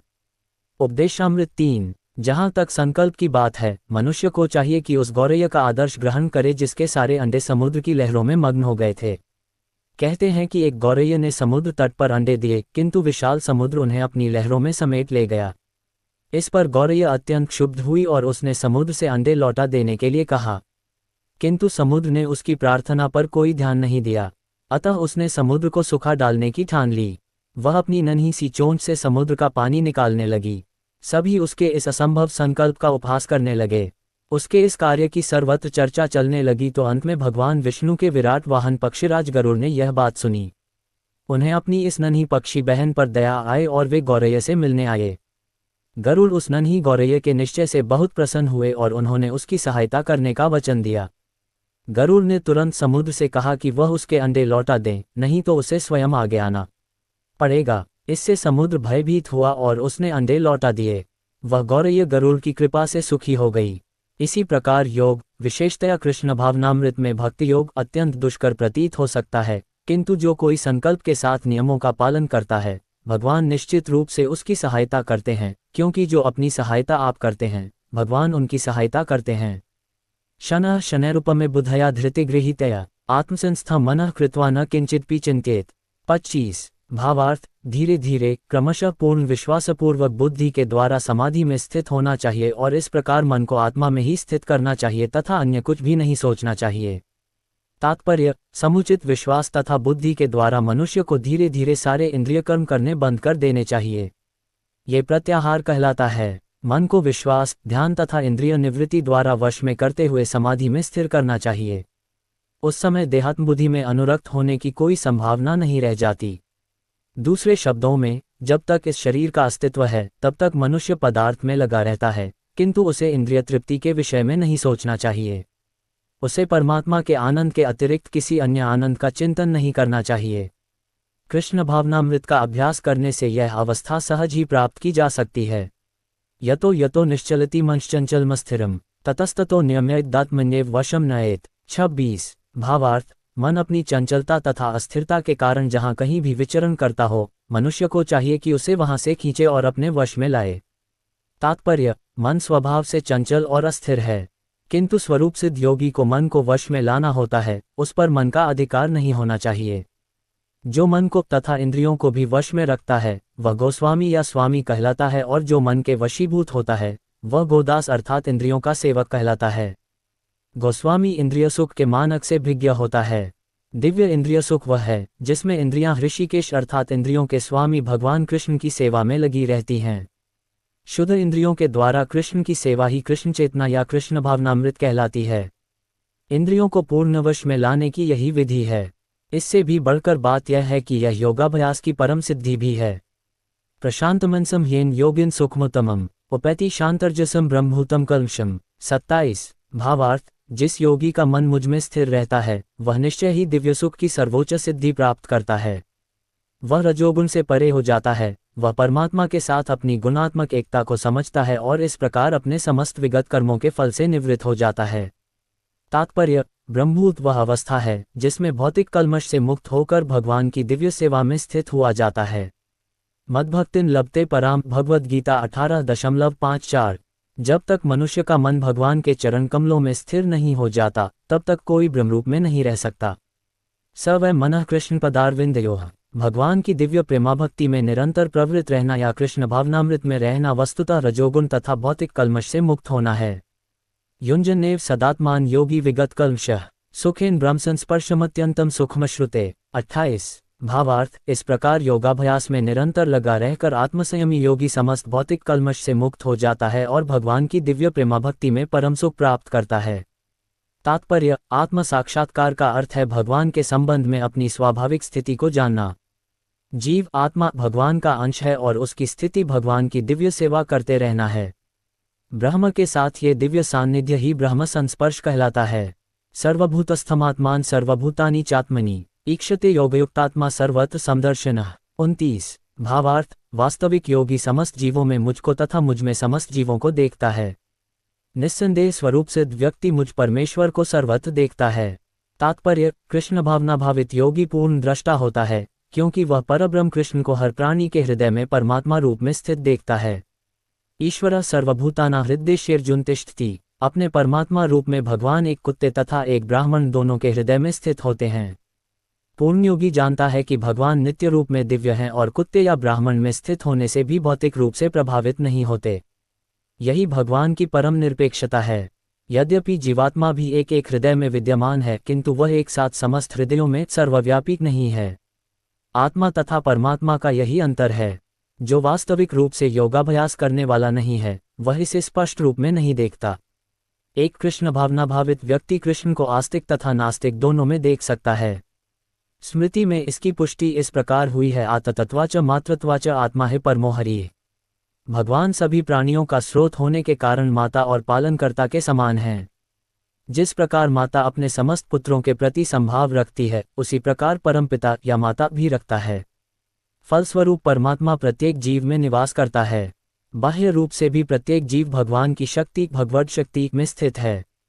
जैसा कि 7वें अध्याय में बताया जाएगा, भगवान की दो मुख्य शक्तियां हैं, परा तथा अपरा। जीव पराशक्ति का अंश होते हुए भी अपराशक्ति से बद्ध है। जीव सदा ही भगवान की शक्ति में स्थित है। प्रत्येक जीव किसी न किसी प्रकार भगवान में ही स्थित रहता है। योगी समदर्शी है, क्योंकि वह देखता है कि सारे जीव अपने अपने कर्मफल के अनुसार विभिन्न स्थितियों में रहकर भगवान के दास होते हैं। अपराशक्ति में जीव भौतिक इंद्रियों का दास रहता है, जबकि पराशक्ति में वह साक्षात परमेश्वर का दास रहता है। इस प्रकार प्रत्येक अवस्था में जीव ईश्वर का दास है। कृष्ण भावना भावित व्यक्ति में ये समदृष्टि पूर्ण होती है। यो मां पश्यति सर्वत्र सर्वं च मयि पश्यति, तस्याहं न प्रणश्यामि स च मे न प्रणश्यति। 30। भावार्थ, जो मुझे सर्वत्र देखता है और सब कुछ मुझ में देखता है, उसके लिए न तो मैं कभी अदृश्य होता हूँ और न वह मेरे लिए अदृश्य होता है। तात्पर्य, कृष्ण भावना भावित व्यक्ति भगवान कृष्ण को सर्वत्र देखता है और सारी वस्तुओं को कृष्ण में देखता है।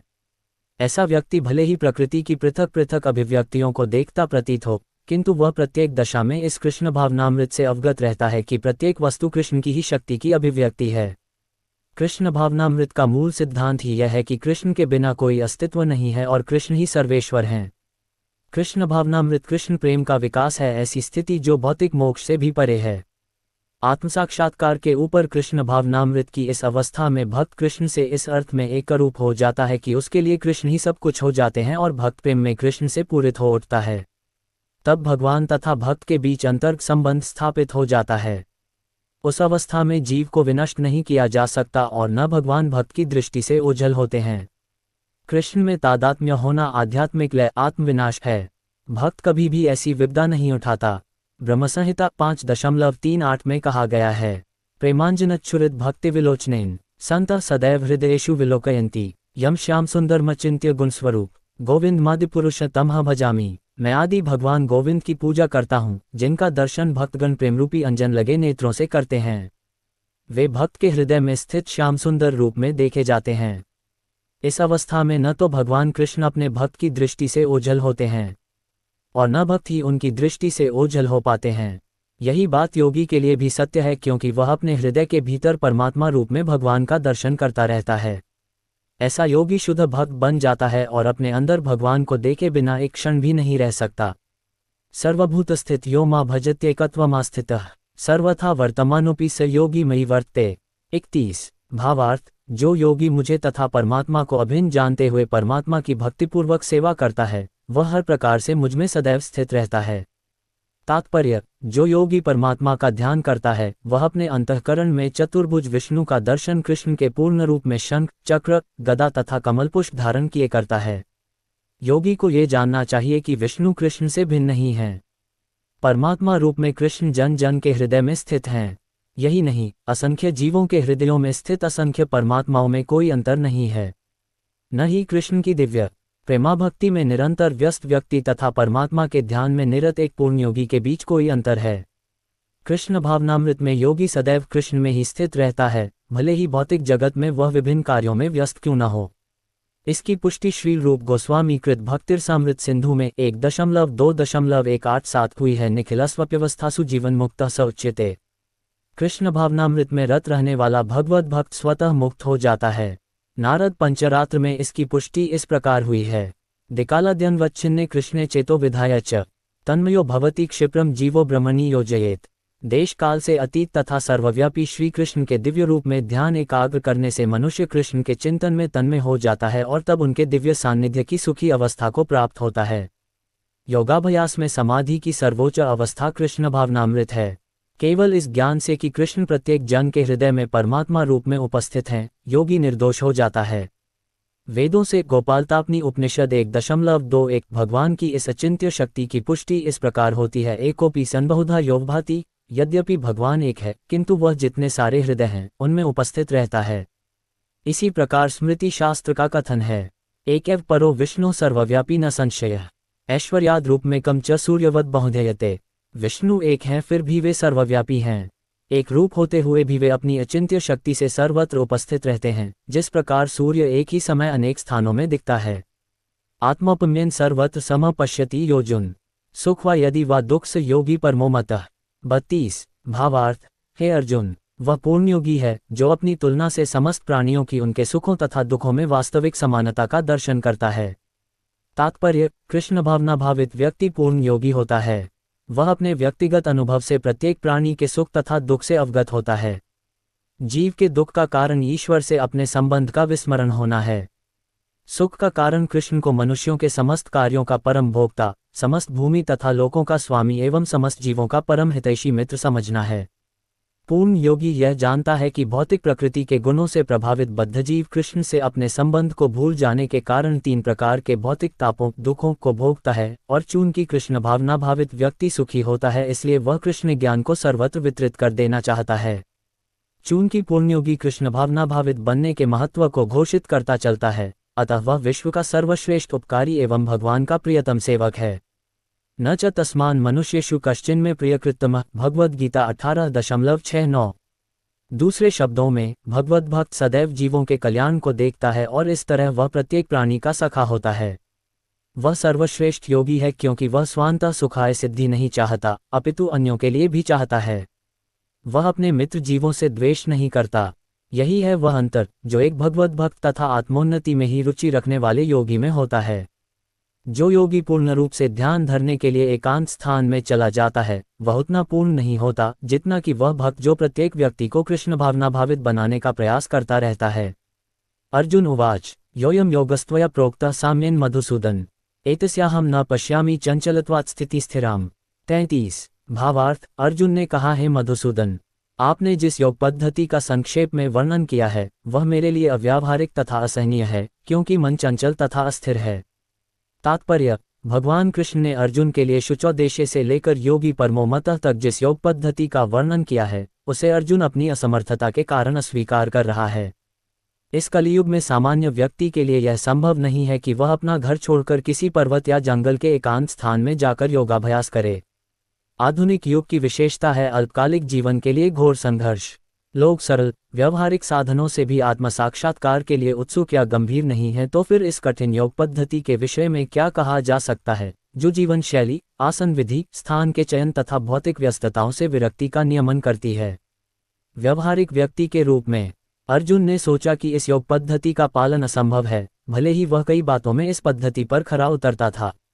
वह राजवंशी था और उसमें अनेक सद्गुण थे। वह महान योद्धा था, वह दीर्घायु था और सबसे बड़ी बात तो ये कि वह भगवान श्री कृष्ण का घनिष्ठ मित्र था। 5000 वर्ष पूर्व अर्जुन को हमसे अधिक सुविधाएं प्राप्त थीं तो भी उसने इस योग पद्धति को स्वीकार करने से मना कर दिया। वास्तव में इतिहास में कोई ऐसा प्रलेख प्राप्त नहीं है जिससे ये ज्ञात हो सके कि उसने कभी योगाभ्यास किया हो। अतः इस पद्धति को इस कलियुग के लिए सर्वथा दुष्कर समझना चाहिए। हाँ, कतिपय विरले व्यक्तियों के लिए यह पद्धति सुगम हो सकती है, किंतु सामान्य जनों के लिए यह असंभव प्रस्ताव है। यदि 5000 वर्ष पूर्व ऐसा था तो आधुनिक समय के लिए क्या कहना। जो लोग विभिन्न तथाकथित स्कूलों तथा समितियों के द्वारा इस योग पद्धति का अनुकरण कर रहे हैं, भले ही संतोषजनक प्रतीत हो, किंतु वे सचमुच ही अपना समय गंवा रहे हैं। वे अपने अभीष्ट लक्ष्य के प्रति सर्वथा अज्ञानी हैं। चंचलम हि मनः कृष्ण प्रमाथि बलवद्रिम तस्याहम निग्रह मन्ये वायोरिव सुदुष्करम। 34 भावार्थ। हे कृष्ण, चूंकि मन चंचल, अस्थिर, उच्छृंखल, हठीला तथा अत्यंत बलवान है, अतः मुझे इसे वश में करना वायु को वश में करने से भी अधिक कठिन लगता है। तात्पर्य, मन इतना बलवान तथा दुराग्रही है कि कभी कभी यह बुद्धि का उल्लंघन कर देता है, यद्यपि उसे बुद्धि के अधीन माना जाता है। इस व्यवहार जगत में जहां मनुष्य को अनेक विरोधी तत्वों से संघर्ष करना होता है, उसके लिए मन को वश में कर पाना अत्यंत कठिन हो जाता है। कृत्रिम रूप में मनुष्य अपने मित्र तथा शत्रु दोनों के प्रति मानसिक संतुलन स्थापित कर सकता है, किंतु अंतिम रूप में कोई भी संसारी पुरुष ऐसा नहीं कर पाता, क्योंकि ऐसा कर पाना वेगवान वायु को वश में करने से भी कठिन है। वैदिक साहित्य कठोपनिषद 1.3.3-4 में कहा गया है, आत्मान रथिन विद्धि शरीर रथमेव च बुद्धि तु सारथी विद्धि मनः प्रग्रहमेव च इंद्रियाणि हयानाहुर्विषयांस्तेषु गोचरान् आत्मेन्द्रिय मनोयुक्तम भोक्तेत्याहुर्मनीषिणः। प्रत्येक व्यक्ति इस भौतिक शरीर रूपी रथ पर आरूढ़ है और बुद्धि इसका सारथी है। मन लगाम है तथा इंद्रियां घोड़े हैं। इस प्रकार मन तथा इंद्रियों की संगति से यह आत्मा सुख या दुख का भोगता है, ऐसा बड़े बड़े चिंतकों का कहना है। यद्यपि बुद्धि को मन का नियंत्रण करना चाहिए, किंतु मन इतना प्रबल तथा हठी है कि इसे अपनी बुद्धि से भी जीत पाना कठिन हो जाता है, जिस प्रकार की अच्छी से अच्छी दवा द्वारा कभी कभी रोग वश में नहीं हो पाता। ऐसे प्रबल मन को योगाभ्यास द्वारा वश में किया जा सकता है, किंतु ऐसा अभ्यास कर पाना अर्जुन जैसे संसारी व्यक्ति के लिए कभी भी व्यवहारिक नहीं होता। तो फिर आधुनिक मनुष्य के संबंध में क्या कहा जाए। यहाँ पर प्रयुक्त उपमा अत्यंत उपयुक्त है। झंझावात को रोक पाना कठिन होता है और उच्छृंखल मन को रोक पाना तो और भी कठिन है। मन को वश में रखने का सरलतम उपाय, जिसे भगवान चैतन्य ने सुझाया है, यह है कि समस्त दैन्यता के साथ मोक्ष के लिए हरे कृष्ण महामंत्र का कीर्तन किया जाए। विधि यह है, सवै मनः कृष्ण पदारविंदयोः। मनुष्य को चाहिए कि वह अपने मन को पूर्णतया कृष्ण में लगाए, तभी मन को विचलित करने के लिए अन्य व्यस्तताएं शेष नहीं रह जाएंगी। श्री भगवान उवाच, असंशयम महाबाहो मनो दुर्निग्रह चलम अभ्यासेन तु कौन्तेय वैराग्येन च गृह्यते। 35 भावार्थ। भगवान श्री कृष्ण ने कहा है, महाबाहु कुंती पुत्र, निस्संदेह चंचल मन को वश में करना अत्यंत कठिन है, किंतु उपयुक्त अभ्यास द्वारा तथा विरक्ति द्वारा ऐसा संभव है। तात्पर्य, अर्जुन द्वारा व्यक्त इस हठीले मन को वश में करने की कठिनाई को भगवान स्वीकार करते हैं, किंतु साथ ही वे सुझाते हैं कि अभ्यास तथा वैराग्य द्वारा यह संभव है। यह अभ्यास क्या है? वर्तमान युग में तीर्थवास, परमात्मा का ध्यान, मन तथा इंद्रियों का निग्रह, ब्रह्मचर्य पालन, एकांतवास आदि कठोर विधि विधानों का पालन कर पाना संभव नहीं है, किंतु कृष्ण भावनामृत के अभ्यास से मनुष्य भगवान की नवधा भक्ति का आचरण करता है। ऐसी भक्ति का प्रथम अंग है कृष्ण के विषय में श्रवण करना। मन को समस्त प्रकार की दुश्चिंताओं से शुद्ध करने के लिए यह परम शक्तिशाली एवं दिव्य विधि है। कृष्ण के विषय में जितना ही अधिक श्रवण किया जाता है, उतना ही मनुष्य उन वस्तुओं के प्रति अनासक्त होता है जो मन को कृष्ण से दूर ले जाने वाली हैं। मन को उन सारे कार्यों से विरक्त कर लेने पर, जिनसे कृष्ण का कोई संबंध नहीं है, मनुष्य सुगमतापूर्वक वैराग्य सीख सकता है। वैराग्य का अर्थ है पदार्थ से विरक्ति और मन का आत्मा में प्रवृत्त होना। निर्विशेष आध्यात्मिक विरक्ति कृष्ण के कार्यकलापों में मन को लगाने की अपेक्षा अधिक कठिन है। ये व्यवहारिक है, क्योंकि कृष्ण के विषय में श्रवण करने से मनुष्य स्वतः परमात्मा के प्रति आसक्त हो जाता है। यह आसक्ति परेशानुभूति या आध्यात्मिक तुष्टि कहलाती है। ये वैसे ही है जिस तरह भोजन के प्रत्येक कौर से भूखे को तुष्टि प्राप्त होती है। भूख लगने पर मनुष्य जितना अधिक खाता जाता है, उतनी ही अधिक तुष्टि और शक्ति उसे मिलती जाती है। इसी प्रकार भक्ति संपन्न करने से दिव्य तुष्टि की अनुभूति होती है, क्योंकि मन भौतिक वस्तुओं से विरक्त हो जाता है। ये कुछ वैसा ही है जैसे कुशल उपचार तथा सुपथ्य द्वारा रोग का इलाज। अतः भगवान कृष्ण के कार्यकलापों का श्रवण उन्मत्त मन का कुशल उपचार है और कृष्ण को अर्पित भोजन ग्रहण करना रोगी के लिए उपयुक्त पथ्य है। यह उपचार ही कृष्ण भावनामृत की विधि है। असंयतात्मना योगो दुष्प्रापेति में मते वश्यात्मना तु यत्ता शक्यो वाप्तुमुपायतः। 36 भावार्थ। जिसका मन उच्छृंखल है, उसके लिए आत्म साक्षात्कार कठिन कार्य होता है, किंतु जिसका मन संयमित है और जो समुचित उपाय करता है उसकी सफलता ध्रुव है। ऐसा मेरा मत है। तात्पर्य: भगवान घोषणा करते हैं कि जो व्यक्ति अपने मन को भौतिक व्यापारों से विलग करने का समुचित उपचार नहीं करता, उसे आत्म साक्षात्कार में शायद ही सफलता प्राप्त हो सके। भौतिक भोग में मन लगाकर योग का अभ्यास करना मानो अग्नि में जल डालकर उसे प्रज्वलित करने का प्रयास करना हो। मन का निग्रह किए बिना योगाभ्यास समय का अपव्यय है। योग का ऐसा प्रदर्शन भले ही भौतिक दृष्टि से लाभप्रद हो, किंतु जहाँ तक आत्म साक्षात्कार का प्रश्न है, ये सब व्यर्थ है। अतः मनुष्य को चाहिए कि भगवान की दिव्य प्रेमाभक्ति में निरंतर मन को लगाकर उसे वश में करे। कृष्ण भावनामृत में प्रवृत्त हुए बिना मन को स्थिर कर पाना असंभव है। कृष्ण भावना भावित व्यक्ति बिना किसी अतिरिक्त प्रयास के ही योगाभ्यास का फल सरलता से प्राप्त कर लेता है, किंतु योगाभ्यास करने वाले को कृष्ण भावना भावित हुए बिना सफलता नहीं मिल पाती।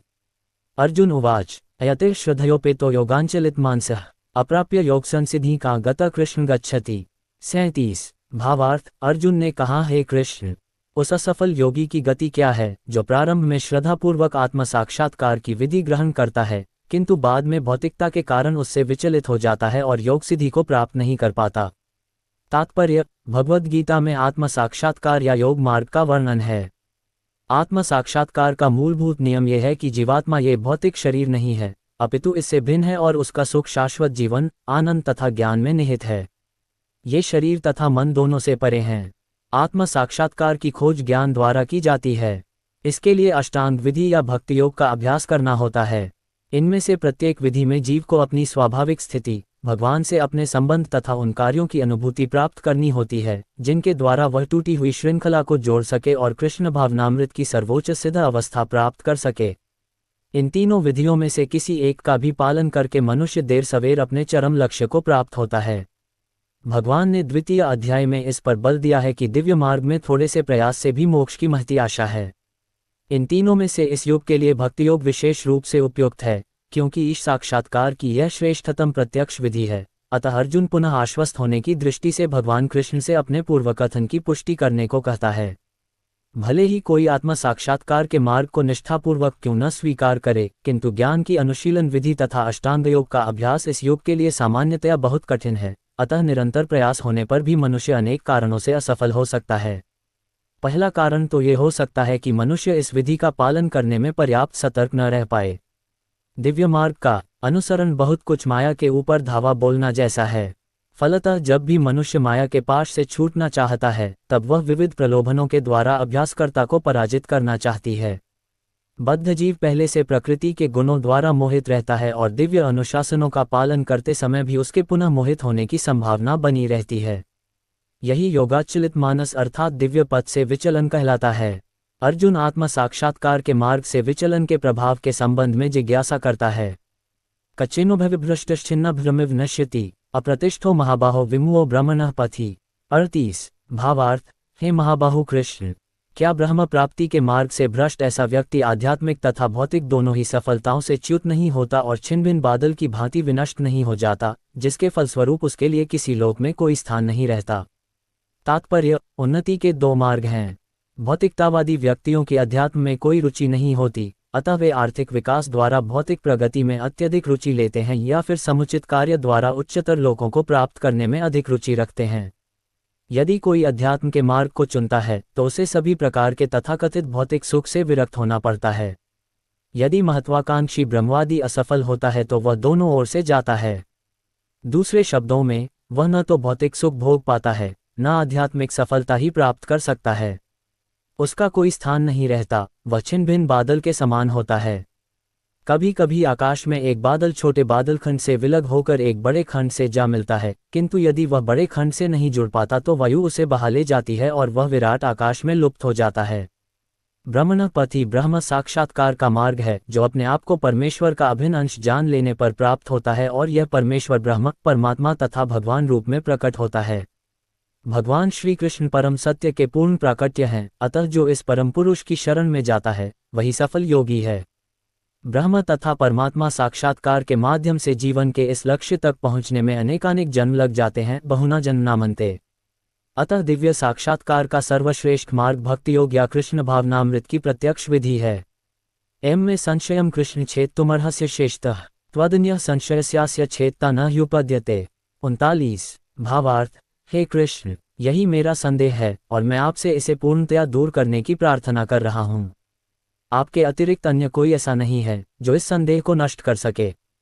तात्पर्य, कृष्ण भूत, वर्तमान तथा भविष्य के जानने वाले हैं। भगवद गीता के प्रारंभ में भगवान ने कहा है कि सारे जीव व्यष्टि रूप में भूतकाल में विद्यमान थे, इस समय विद्यमान हैं और भवबंधन से मुक्त होने पर भविष्य में भी व्यष्टि रूप में बने रहेंगे। इस प्रकार उन्होंने व्यष्टि जीव के भविष्य विषयक प्रश्न का स्पष्टीकरण कर दिया है। अब अर्जुन असफल योगियों के भविष्य के विषय में जानना चाहता है। कोई न तो कृष्ण के समान है, न ही उनसे बड़ा तथाकथित बड़े बड़े ऋषि तथा दार्शनिक, जो प्रकृति की कृपा पर निर्भर हैं, निश्चय ही उनकी समता नहीं कर सकते। अतः समस्त संदेहों का पूरा उत्तर पाने के लिए कृष्ण का निर्णय अंतिम तथा पूर्ण है, क्योंकि वे भूत, वर्तमान तथा भविष्य के ज्ञाता हैं, किंतु उन्हें कोई भी नहीं जानता। कृष्ण तथा कृष्ण भावना भावित व्यक्ति ही जान सकते हैं कि कौन क्या है। श्री भगवान उवाच, पार्थ नैवेह नामुत्र विनाशस्तस्य विद्यते, न ही कल्याणकृत कश्चित दुर्गता तात गच्छति।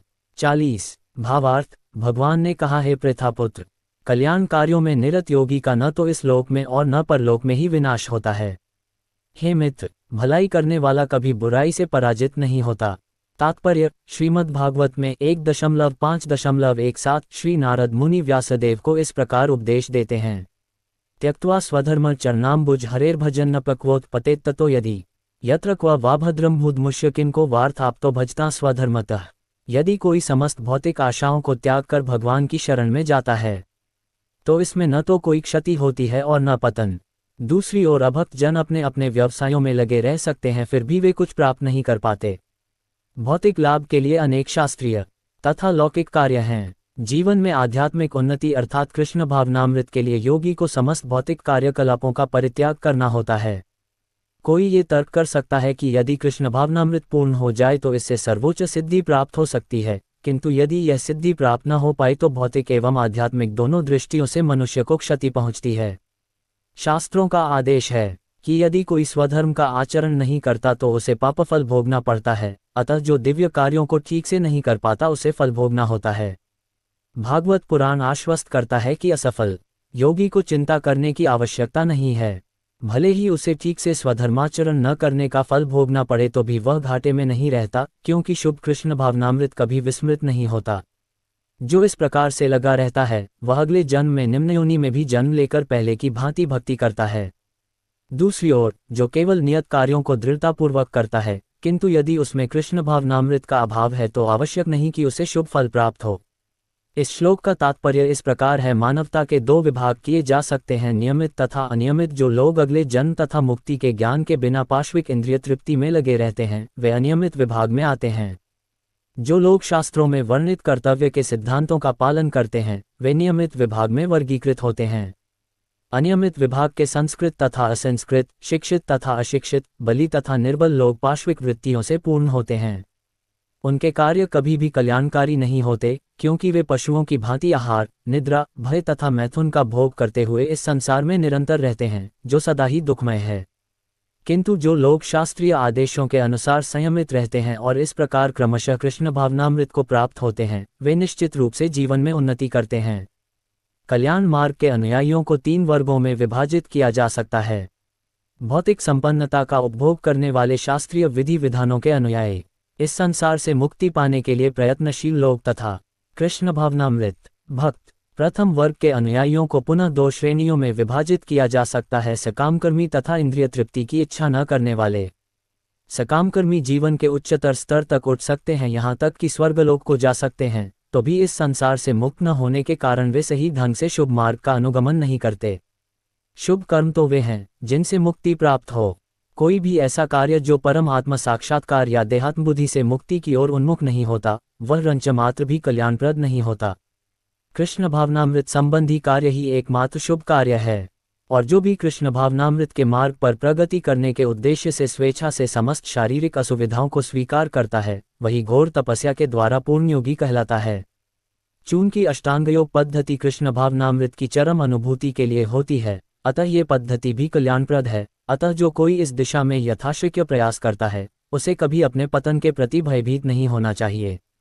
प्राप्य पुण्यकृता लोकानुषित्वा शाश्वती समाह शुचिना श्रीमता गेहे योग भ्रष्टोभिजायते। 41। भावार्थ, असफल योगी पवित्रात्माओं के लोकों में अनेकानेक वर्षों तक भोग करने के बाद या तो सदाचारी पुरुषों के परिवार में या कि धनवानों के कुल में जन्म लेता है। तात्पर्य, असफल योगियों की दो श्रेणियां हैं, एक वे जो बहुत थोड़ी उन्नति के बाद ही भ्रष्ट होते हैं, दूसरे वे जो दीर्घकाल तक योगाभ्यास के बाद भ्रष्ट होते हैं। जो योगी अल्पकालिक अभ्यास के बाद भ्रष्ट होता है वह स्वर्गलोक को जाता है, जहां केवल पुण्यात्माओं को प्रविष्ट होने दिया जाता है। वहां पर दीर्घकाल तक रहने के बाद उसे पुनः इस लोक में भेजा जाता है, जिससे वह किसी सदाचारी ब्राह्मण वैष्णव के कुल में या धनवान वणिक के कुल में जन्म ले सके।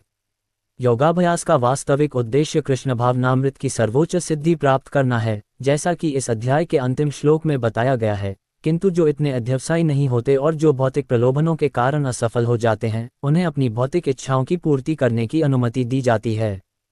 तत्पश्चात उन्हें सदाचारी या धनवान परिवारों में संपन्न जीवन बिताने का अवसर प्रदान किया जाता है। ऐसे परिवारों में जन्म लेने वाले इन सुविधाओं का लाभ उठाते हुए अपने आप को पूर्ण कृष्ण भावनामृत तक ऊपर ले जाते हैं।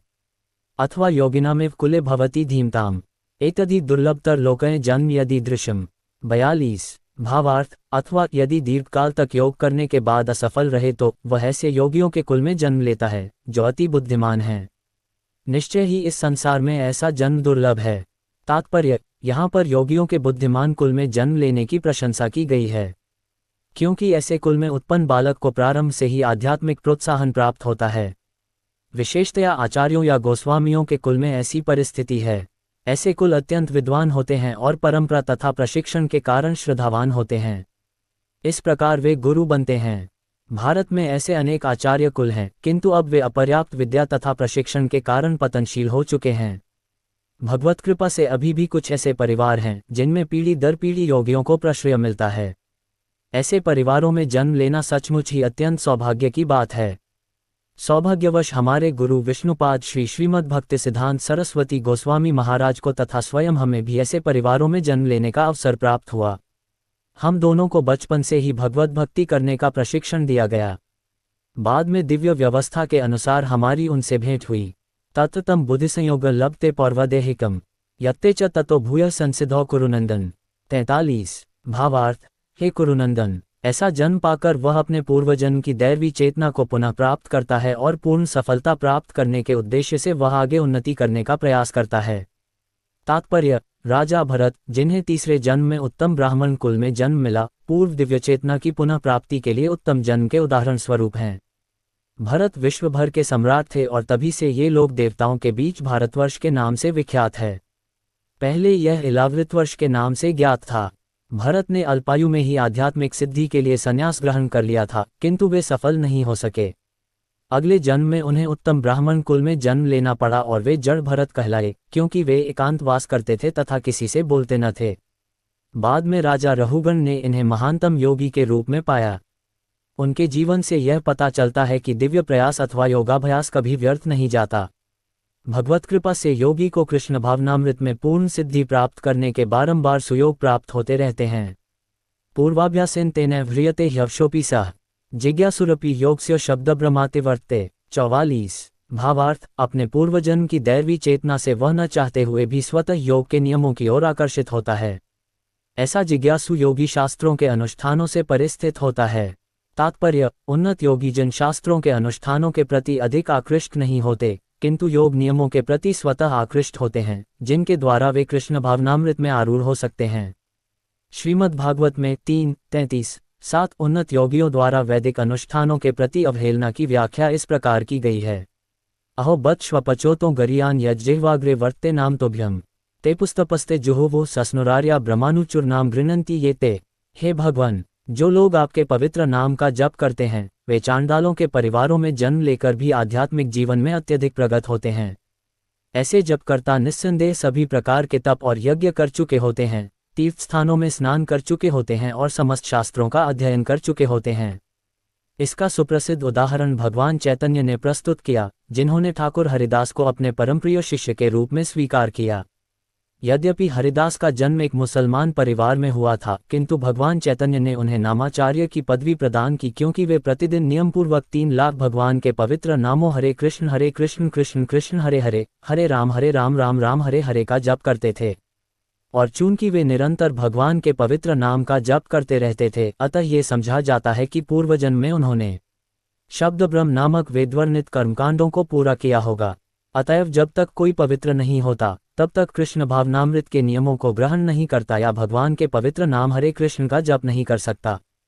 प्रयत्नाद्यतमानस्तु योगी संशुद्ध किल्बिषः अनेक जन्म संसिद्धस्ततो याति परागतिम। 45 भावार्थ। और जब योगी समस्त कल्मश से शुद्ध होकर सच्ची निष्ठा से आगे प्रगति करने का प्रयास करता है, तो अंततोगत्वा अनेकानेक जन्मों के अभ्यास के पश्चात सिद्धि लाभ करके वह परम गंतव्य को प्राप्त करता है। तात्पर्य: सदाचारी, धनवान या पवित्र कुल में उत्पन्न पुरुष योगाभ्यास के अनुकूल परिस्थिति से सचेष्ट हो जाता है। अतः वह दृढ़ संकल्प करके अपने अधूरे कार्य को करने में लग जाता है और इस प्रकार वह अपने को समस्त भौतिक कल्मश से शुद्ध कर लेता है। समस्त कल्मश से मुक्त होने पर उसे परम सिद्धि कृष्ण भावनामृत प्राप्त होती है। कृष्ण भावनामृत ही समस्त कल्मश से मुक्त होने की पूर्ण अवस्था है। इसकी पुष्टि भगवद गीता में 7.28 हुई है। येषा त्वंद्गतम पापन जनाना पुण्यकर्मणाम ते द्वंद्व मोह निर्मुक्ता भजन्ते माद्रिव्रताः। अनेक जन्मों तक पुण्यकर्म करने से जब कोई समस्त कल्मश तथा मोहमय द्वंद्वों से पूर्णतया मुक्त हो जाता है, तभी वह भगवान की दिव्य प्रेमा भक्ति में लग पाता है। तपस्विभ्योधिको योगी ज्ञानिभ्योऽपि मतोऽधिकः कर्मिभ्यश्चाधिको योगी तस्माद्योगी भवार्जुन। 46 भावार्थ। योगी पुरुष तपस्वी से, ज्ञानी से तथा सकामकर्मी से बढ़कर होता है। अतः हे अर्जुन, तुम सभी प्रकार से योगी बनो। तात्पर्य: जब हम योग का नाम लेते हैं तो हम अपनी चेतना को परम सत्य के साथ जोड़ने की बात करते हैं। विविध अभ्यासकर्ता इस पद्धति को ग्रहण की गई विशेष विधि के अनुसार विभिन्न नामों से पुकारते हैं। जब ये योग पद्धति सकाम कर्मों से मुख्यतः संबंधित होती है तो कर्मयोग कहलाती है, जब ये चिंतन से संबंधित होती है तो ज्ञान योग कहलाती है, और जब ये भगवान की भक्ति से संबंधित होती है तो भक्ति योग कहलाती है। भक्ति योग या कृष्ण भावनामृत समस्त योगों की परम सिद्धि है, जैसा कि अगले श्लोक में बताया जाएगा। भगवान ने यहाँ पर योग की श्रेष्ठता की पुष्टि की है, किंतु उन्होंने इसका उल्लेख नहीं किया कि यह भक्ति योग से श्रेष्ठ है। भक्ति योग पूर्ण आत्मज्ञान है, अतः इससे बढ़कर कुछ भी नहीं है। आत्मज्ञान के बिना तपस्या अपूर्ण है।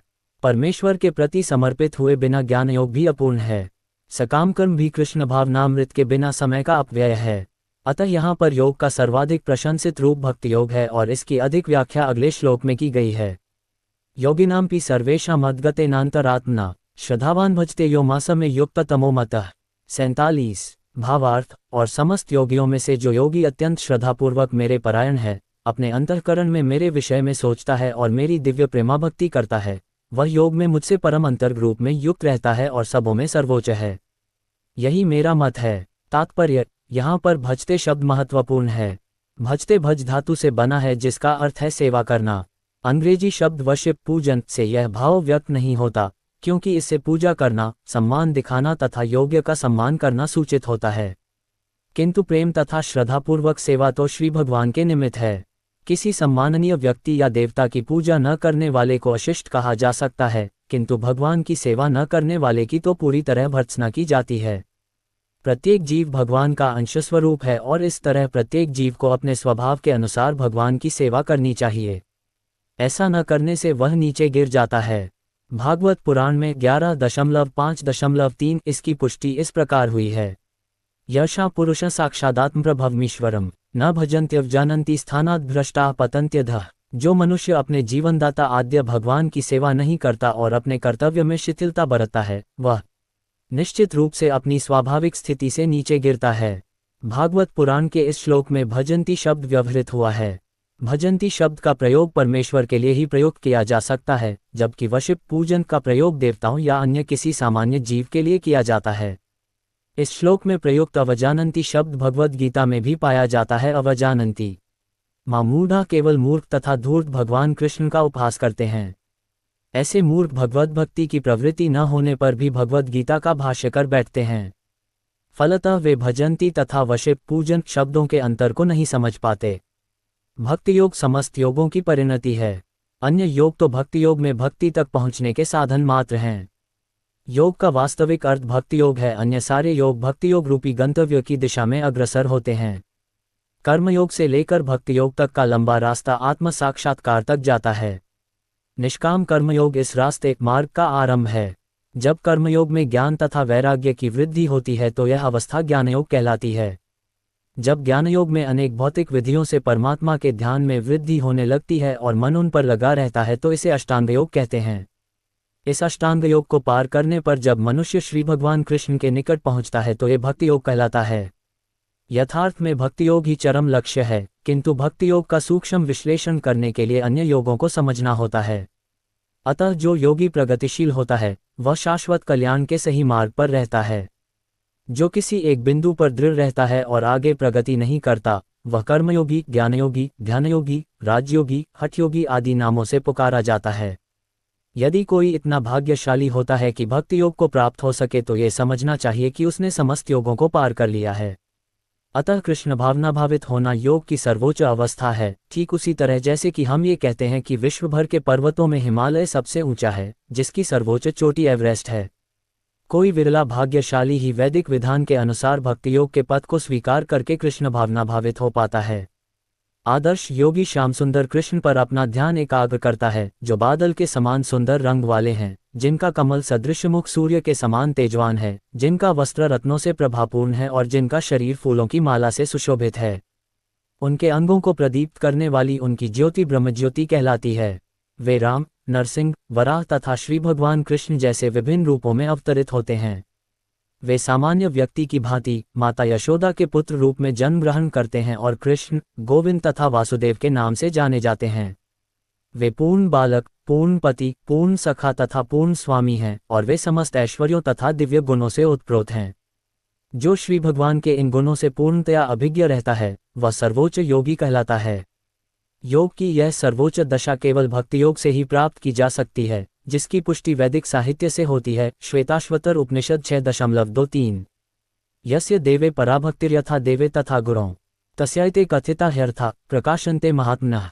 जिन महात्माओं के हृदय में श्री भगवान तथा गुरु में परम श्रद्धा होती है उनमें वैदिक ज्ञान का संपूर्ण तात्पर्य स्वतः प्रकाशित हो जाता है।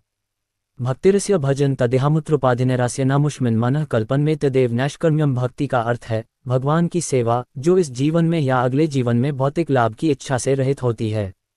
ऐसी प्रवृत्तियों से मुक्त होकर मनुष्य को अपना मन परमेश्वर में लीन करना चाहिए।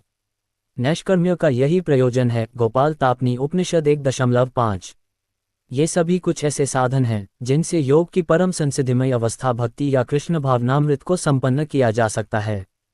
इस प्रकार श्रीमद् भगवद गीता के 6ठे अध्याय ध्यान योग का भक्ति वेदांत तात्पर्य पूर्ण हुआ।